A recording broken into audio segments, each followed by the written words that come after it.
And welcome to Magic Pod Squad. This Pod Squad is presented to you by the all-new Seltos SUV from Kia, official vehicle of the Orlando Magic. Give it everything, and it is my pleasure to welcome in Orlando Magic CEO Alex Martins. And I guess, Alex, I would start by saying, are you as surprised as all of us that we have sponsors now on this here podcast? I think it may be the upset of the year, Dante, quite frankly. Yes, I think so. When you said brought to you by, I thought it was going to be like, David Steele's family or something, I mean, Yes, absolutely. We couldn't get them on board. We couldn't funding it. Yeah, we couldn't get them on board. They wouldn't pony up. They wouldn't pony up. Well, I guess I would start by saying, first of all, how eerie it's kind of been in that Amway Center. But can you think of four people that should not have free reign in an empty arena than the four of us that you're looking at right now? Yeah, I'm worried about if there's anything left in my office to start. And then beyond that, I'm sure the Levy refrigerators have been emptied out. And Yes. so it is suspect, no doubt. But you guys are doing a great job. I mean, watching the clips and watching the broadcasts, I know it's different. It's very different, but you guys are doing a great job. You probably didn't see the wiffle ball game that broke out in the arena the other day, did you? I did not see that. No, I can't say that I did. That did. That's a little pregame entertainment by your guys here. Well, that's good. When you have free reign of the whole building, you can do those kind of things. You need to check that out because you need to see Dante swing. Yeah, Dante swing. got a hold of one. Oh yeah. And by a hold of one, I mean it went, I think, 2 feet backwards. So Okay, well let's ask this, Alex. When's the last time you played wiffle ball? I mean, it's been a while for a lot of us. It was probably like 4th or 5th grade. Yeah. Yeah, exactly. And David's up there throwing gas. It's hard to. It's hard Felt to good. get I threw my arm out, but it felt good there for a couple of tosses. Well, the good thing is you only need your voice. That's exactly right. Well, Alex, here we sit. We now know who our opponent's going to be for the postseason. It's going to be the Milwaukee Bucks. We've clinched the playoffs for the second consecutive year. So just get your insight onto that. It's still a terrific accomplishment, making it to the postseason and now 2 consecutive years. Well, it is a terrific accomplishment for sure, Dante, especially, in the environment that we've been in this season. And, going back to before the pandemic and now after the pandemic, we've struggled through some injuries as well, as a team and as an organization. So it's a great credit to Coach Clifford and all the guys on the team, to have been able to secure, another playoff spot, this year, second consecutive year. It's been a challenge for sure, particularly in the bubble, but we're proud of what the guys have accomplished. Speaking of the bubble, you're there right now. Is that my understanding that you're part of the outer circle or the second tier? he's in the floating bubble. Where are you? Where are you right now? Where are you, Alex? Right now, I'm in my home in Winter Park, but I do get to go into, I guess, what you would call the secondary bubble. So I've been at all of the games. I have to get tested every other day. So I go down to, the NBA's testing facility first thing in the morning every other day, and I get tested twice. I get a PCR test that covers me for the game 48 hours afterwards. And then I have to get a rapid test that morning for the game that day. And so far, so good, knock on wood. I think I've been through about 14 different tests and been negative all along. But yeah, then I go into the facility. Don't get to go anywhere near the players or coaches or the people who are in the inner bubble. But I am in the building live watching the game, from a platform that's probably about 8 to 10 rows up from the floor, enclosed in plexiglass. Have to take all of the necessary safety precautions, have to wear a mask the entire game, have to be 6 foot distanced from anyone else that's in the viewing area, which are very few, by the way. We can talk about that. Very, very surreal being in the building without people in the building. But they even have this electronic, piece that I have to wear on my lanyard that beeps whenever I get closer than 6 feet to anyone, so that we know that we need to stay physically distanced from everyone. So it's been great. It's been great to be there to support the guys and watch the games. And but yeah, I've had the opportunity to be in there. So Now, Alex, So you tell haven't us. seen. Go ahead, Jeff. Oh, I was going to say. So tell us what it feels like in an empty arena. What it sounds like. We are, from a broadcast standpoint, we seem to be getting more and more technology with the virtual fans, and the sound seems to get better every game. But what's it like inside? Well, let me tell you this to start. The NBA has done a phenomenal job, setting up this entire opportunity for us to play. Starting with when the teams arrived on campus, to practice, and the practice facilities are great. The weight rooms have been great. The accommodations, all of the amenities that they've provided, to the teams for off-day activity, et cetera. So, starting back then and then now, as we've played these seeding games in the 3 venues at the Wide World of Sports, to answer your question, Jeff, it's really like being in a television studio, to be honest with you. The very first game was really, really odd. It was surreal, to be at an NBA game and you actually look around, for a moment to see where the fans are, but there's no fans. Literally, beyond, the teams that are playing and the referees and the scoring crew and the ball boys, et cetera, it's varied from game to game, but there's been as little as 10 people, in the building watching the game to 20, so, when you're used to having tens of thousands of people cheering and watching a game, it's really, really surreal. But like I said, it's a lot like being in a television studio. I mean, obviously you all have seen it as you broadcast the games. These huge video screens encompass the entire perimeter of the court, so that we can have the virtual fans, which has been really, really neat, a really neat technology.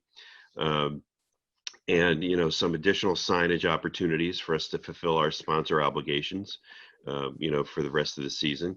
And then, a couple of broadcast booths, for the national broadcasters, whether it be TNT or ESPN, because they are on site.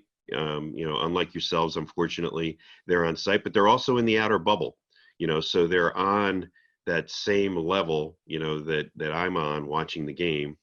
And then, there's all of the elements to try and make it a great television experience. So yes, there's piped in fan noise. There's all of the music as if you were at our, that team's home games, and all of the cheers, and, all the teams have done a really, really good job of game presentation. So there's, fans cheering the team on, and, some of the usual musical prompts that the teams are accustomed to. But it's different. And like I said, it's quite surreal, being in an NBA venue with no fans. I think you answered my question. So you're not watching the game. Are you there by yourself? Is there anybody else there with you, or are you close to anybody, or are you just there sitting like how Dante sits, like when he's out to eat, like with just nobody around? But by himself. Yeah, Yeah, right. Yes, good analogy. So the only people that are allowed in are the NBA's Board of Governors, and one representative from basketball operations that is not participating in the inner bubble. So, I think you all know that, both Jeff Weltman and John Hammond are there in the inner bubble as part of our party of 35. And then Dan DeVos came down for the opening game, so he was there with me on, in that platform for that first game. And then the other person who's been there every night with me is Matt Lloyd, who is our basketball operations representative, our assistant general manager. So it's really just the two of us sitting there. And then if there are a couple of representatives from the other teams, which, because a lot of these every other team is from out of town, there have been very few games that we've had another owner or another basketball operations executive sitting there with us. And then there's someone from the NBA office that's there in the event that we need anything. So really, I mean, big platform, all spread out, generally 2 or 3 of us, and that's about it. So you and Matt are getting a lot of quality time last couple. We're getting a lot of quality time. Yeah. Good for Matt. Good for Matt. I think Matt may be tired of me by now. Alex, I real quick on just kind of thinking back through this. So there's 3 arenas. I haven't heard this discussed, but what's the difference between the 3 arenas from your perspective, being just watching? There are minimal differences, Jeff. I'm sure, when it comes to locker room facilities, et cetera, which I don't see, there are, but the setups are very much the same. You have, the screens that are along the baselines and along the one sideline, which you all see on television, and, are primarily there, for the virtual fan experience, and then also utilized, for the social justice messaging, in between plays, some fan prompts, some of the typical video elements that you would see in the Amway Center are projected during our home games, on those screens. And then on the opposite sideline is where we are and where the broadcast position is. And then there's a huge screen on that side of the building so that the players and the coaches can see what's going on, can look at the score, can look at any of the information that they typically would see by looking up at a scoreboard, in the home arenas. But really, none of them have differed. I mean, there's a little bit of height difference, where our platforms are, but the setup is pretty much the same. It's pretty much 3 identical television studios. Nick Nurse made an interesting comment the other day before our game with Toronto. He said he thinks by the time as they continue to tweak and improve the virtual fans and the sounds and everything, that he feels like when the playoffs come around, there may really be a home court advantage for teams in that sense. Can you see that as a possibility? I could definitely see that as a possibility, David, because as Coach Nurse said, it has improved every game. There were some technical glitches early on, and some challenges with getting the fans all into the rooms, as they call them, so that they can get onto those screens. I think there was some technical challenges with the fans that were in those rooms being able to see the game as the broadcasts would come in and out technically. Well, I think they fixed the majority of those glitches. And then you take into account the fact that when you're the home team, it's your home game presentation that is being seen and heard by the players. And so, for example, when we played Boston, what a great game it was, and the great game it was a Boston home game, and the game presentation was outstanding. But great fan prompts, with video clips from their fans, "Let's go Celtics" and the like, and you really felt like as if you were in a Celtics home atmosphere. And I do believe, it will continue to get better and better, as we get closer to the playoffs and through the playoffs. And I do think there'll be a difference, from game to game. We haven't seen it as much. We've played, 6 seeding games thus far, but we've only had 2 of our home games, right? So these last 2 will be our home games. And I think you'll feel, certainly on the broadcast, a difference than what you felt in the last few games, in that, those will be Magic home games. Well, hey, Florida, if you need to venture out to get your essential items, please don't get behind the wheel if you've been drinking. Instead, find a designated sober driver or use a delivery service, and remind your designated driver to always wear their safety belt. Paying some more bills here, Alex. And comply with the speed limit.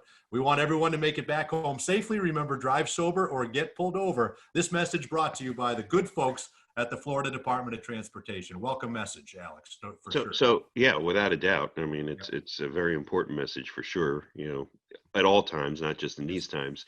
But is that the second sponsor now? That's right. Wow. That's right. Wow. Just want you to Keeping keep track of that. All right. I'm Okay. keeping count here. All right, good. I might need my abacus soon. I think Jeff Turner's family member just changed their name. I think is all that is. But I think, Alex, if you think back to the start of this, right? When you guys are putting this proposal together, the Board of Governors, the leadership of Adam Silver, all of you guys together, you had to have some trepidation. There's no way everyone could have felt it could have gone this well. And knock on wood that it has, and it will continue, and we'll be able to crown a champion. But is this just amazing when you think back on this journey, and here we are, and how well it's gone? Well, Dante, I mean, there was a lot of trepidation. There's no doubt about it. And like you say, knock on wood, thus Yeah. far, incredibly great. 3 straight weeks, going into this week that we're in, of no players testing positive, being on campus, and hopefully we're only days away from the fourth straight week.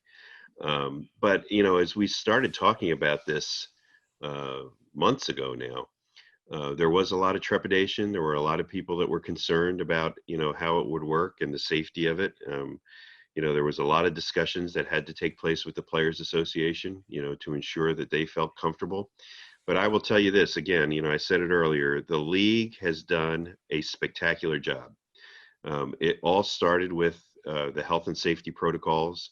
And I will tell you the attention to detail that's, been taking place about the health and safety of everybody that's in that bubble is paramount. And, I mean, you've seen the reports. Anybody that has sort of gone off the reservation or, gotten out of the bubble for one reason or another, has had to quarantine for a significant period of time to ensure that, they're not bringing the virus, into the bubble in this atmosphere that's been so safe for everyone. And the league continues on a daily basis to consult with all of the national health experts, whether it be the experts that have been working with us from the beginning at Columbia University and Duke University and Johns Hopkins, to the many experts from a testing standpoint that the league has consulted with to ensure that not just this level of testing is working and is being safe, but also the next phases, as we get into the playoffs. Now, remember, as we get into the playoffs, those playoff teams are going to start to have the ability to have some family members come onto the campus. Right. Okay, so now we're going to add another element, from a health and safety standpoint that we have to guard against the virus, getting into the bubble. And so, another level of testing is going to take place. And then, we're starting to talk about next season already. And what does that look like? And what does, potential fan testing look like? And obviously we want to get to the point where we're playing games again in front of our fans in our home arenas. But without a vaccine, what does that look like? And what kind of testing needs to take place? And, the league is currently engaged in all of those conversations with the health experts around the country and around the world, quite frankly. But, to your original point, quite an amazing accomplishment, that the league has been able to pull this off to date. I mean, you see what some of the other leagues have been challenged with, in terms of testing and positive cases, et cetera. But knock on wood, it's been great for the NBA thus far. Alex, if the season, let's talk about next season, and you just alluded to it. What are the chances that we have a season that starts as the league would like to see, the 1st of December, early December? And if so, what is that going to look like? Well, David, as you know, I'm on the league restart committee, and we've now had 3 meetings, really starting to talk about what next season could look like. And it really comes down to this, and we're going through very much the same process that we went through early on in the restart of the current season and what that would look like, from a modeling standpoint. And, there's literally 100 different scenarios that we're looking at right now of what could happen. And it all comes down to what's the virus going to do? I mean, none of us can predict that today. None of us can sit here and say, yes, we're going to start December 1st. No, we're not. Is it going to be with fans? Is it going to be without fans? I will tell you this, though, overwhelmingly, every team that's represented on this restart committee, and I think we've heard it, from a team president standpoint as well, really wants to start next season with fans. And if that means delaying, as long as we can to start, with fans in the building, knowing that, there's a vaccine coming or it's starting to be distributed, et cetera, then we'll do that. But, it's hard to predict right now, David, because no one can predict, where this virus is going. But I will tell you that overwhelming support and desire, when we do start next season up, that it's in front of fans, live fans. So Go ahead, Dante. I was going to say, how is everybody holding up inside the bubble, Alex? I'm sure you're in constant contact with Jeff and John and the team. And this is 33 days that they've been in there. And I know they've done a great job with the amenities and things that they're able to do, but it's still, they've been away from family for quite some time. And no offense, I want them to stay in for like another 50 days. Yeah, well, that's right. As we all do. Right. So, no offense to any of those guys. That just means that we're being successful in That's the bubble, right. right? That's right. That's right. But it's been interesting. It's gone in waves, Dante. I think as we've gotten to the end of each of these segments, everybody that's in the bubble is ready to move on to the next, right? So right. As we were getting towards the end of the practice timing, everybody was like, okay, it's time to play games. Let's get out there and start playing games. And, that reinvigorated everybody, obviously, the beginning of playing games. It also, required that basically everybody was playing every other day. We all know that every team played one back-to-back, but for the most part during this seeding time, it's been every other day. So that's kept them focused, because you're either playing a game or you're practicing for the most part. There have been a couple of days off in between there. But now that we're getting, here to the end of the seeding games, I get the sense that everybody's ready to move on again, and everybody's ready to get the playoffs started. For those teams that have been eliminated, they're ready to leave the bubble, and so all of that will take place, at the end of this current week, as the playoffs begin next week. Of course, we're going to have a play-in in the Western Conference, which, has been interesting to watch during this seeding period as well. But I would say that as we've gotten to every one of these stages, towards the end, everybody's ready to move on to the next. And I think that's where we are now. Everybody's ready to get the playoffs started. Alex, you mentioned a second ago now, as we'll lose 6 teams by the beginning of the playoffs. So those are people that are going off. And you talked about now some family members possibly coming in. What about staffs and things like that? Will we see, for instance, will you spend more time in the bubble as more of a permanent residence through the playoffs?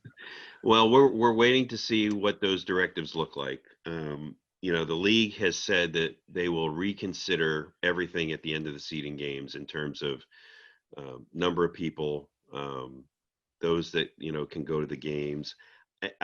Jeff, I don't think we're going to get to the point where anywhere along the line here, we're going to see fans being able to come to the games.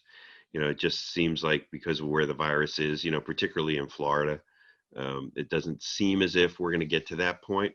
But I do think that there'll be some level of expansion on a minimal level. I mean, it's not going to be big numbers, but I think there'll probably be some expansion of some people that are able to go into the bubble or come onto the campus. But again, I mean, it's all, very focused on keeping it safe. Thus far it's been great. We've still got a long way to go when you talk about the NBA finals being in the middle of October. So we got to make sure that we continue to keep everybody that is in the bubble safe, and try to finish out the season and crown a champion. Alex, so another aspect of while the restart has happened is obviously the social justice messaging that's been everywhere, and excuse me, the players and the coaches and everybody is pretty united on tackling these social justice issues. We have issues now in place too at the Magic. Maybe you can touch on to deal with these times. Yeah, so we've done a number of things, George. I mean, look, as we arrived, we were the first to arrive on the campus, right? And as we arrived on campus, all of our players and coaches, have wanted to be very active, not just, from a messaging standpoint, not just from, having their voice heard, but also to try and be active in creating policy that will create change. And so, the very first thing that the players and coaches wanted to do was they wanted to arrive with a message that people need to exercise their right to vote. And so we all have seen now, and they're widely available, through the Magic, these get out the vote t-shirts, get off the bench, get out and vote. And so that's a message that our players and coaches have definitely wanted to send from the outset and have been sending. And, we've amplified that during our home games. I mean, you'll see it during the last two seeding games as well on those big video screens. But that message, continually runs during the course of the game for our home games. And then similarly, before we went into the bubble, in order to have our voice heard and to really have our players and coaches and organization together, in our messaging in terms of our desire for improvement, in social justice issues, we did a video, that it was entitled "Walk with Us." And again, that's been on all of our social media channels and on our website, et cetera. But, we're conveying that messaging during the games while we're on campus as well. And then, of course, the major league-wide initiatives to include the ability of the players to have that social justice messaging on their jerseys, to have the Black Lives Matter, painted on all of the courts. We continue to do a number of different videos. I as part of the Board of Governors, I taped a video late last week that you're going to start seeing running during a lot of the game broadcasts now, where the governors have, expressed their desire for, an end to racism and, policy changes that will bring about more social justice in our country, et cetera. So it's a great platform. I think that our league, more than any other league, has the opportunity to initiate change because of this platform that we have and that we're utilizing. And then in addition to that, as an organization, we impaneled a social justice task force that has met a few times now. And we're really focusing on areas that as an organization, we can have an impact on, not just in the organization itself, but in our community, in things like, education reform. And again, this, get out the vote, education about voting and the individuals who are running and what they stand for and the policies that they intend to implement if they were to be elected, for example. And then, additionally, working with the league on the new foundation that was formed last week by the Board of Governors. It's going to be seeded with $30 million a year, $1 million per team. Each one of us are going to put into this foundation. And we're going to be focused on programs around the country that are going to bring about economic empowerment. And so that's, programs that start with mentoring, at a young age, but also programs that, create more internships for those that are about to come into the workforce, programs for training those that are in the workforce to help them expand their skills and have the opportunity to take on, higher roles, in businesses and in organizations. And so all of those type of programs will be funded by this foundation. And our task force will be working with the league to identify those programs in Central Florida that can really utilize some of that grant money to really seed those programs and give, young Black youth and young Black executives opportunity moving forward, as we try to initiate change and try to end racism. So a lot of programming already started, really just scratching the surface and the tip of the iceberg, but I'm proud of the work that our internal social justice task force has already started to talk about. And I think you're going to see a lot more of that in the coming months. Awesome.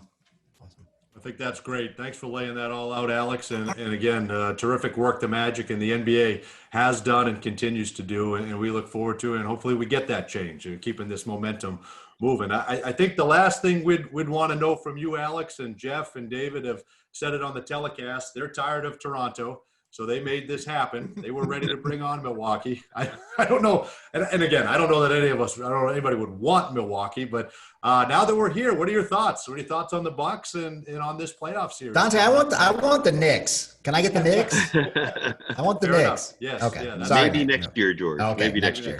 Maybe next year. No, look, it's a great opportunity for us as a team. Obviously, in the bubble, we've been, pretty decimated by injuries, and hopefully we can get everybody back and healthy, with the exception of JI, by the time the playoffs do get started. And it's a great opportunity for us. Look, the first two games that we played, on the Disney campus were outstanding. Yeah. Scoring, at a high rate, defending well, just playing great team basketball, playing hard. I think the Boston game, I think David referred to it as, reminiscent of the old Heart and Hustle days, right? In the way that we played. He is listening, David. You better watch it. You guys better watch out. Better watch Good it. information. but Good. but look, I think we have a great opportunity here, to take the next step, in our growth and in our advancement as a team. And I think we got a chance to make some noise. I really do, and this is a different time, and this is a different, it's going to be a different playoffs. And, as Cliff has said, we have the opportunity to make some noise here and to really shake things up. And I do think that, with everybody healthy, we'll have that opportunity against the Bucks for sure. That sounds good to me, Alex. We appreciate it. We look forward to getting started, and thanks for the time. Appreciate you guys. It's great to be with you all again, and you're doing a great job on the broadcast. So we look forward to your call of the games during the playoffs for sure. Going to be a lot of excitement. Thanks, Alex. Thanks, Alex. And a reminder, this podcast presented to you by the all-new Seltos SUV from Kia, official vehicle of the Orlando Magic. Give it everything. Alex, if you sponsor us, you're going to get your money's worth. I want people to know that. Well, congratulations on your sponsors. I mean, obviously, the Pod Squad has definitely grown in its stature, without a doubt. We've not added listeners, just dollars. No, just dollars. Just dollars. All right. Thanks, Alex. All right, Appreciate thanks, it. We'll talk guys. to you soon.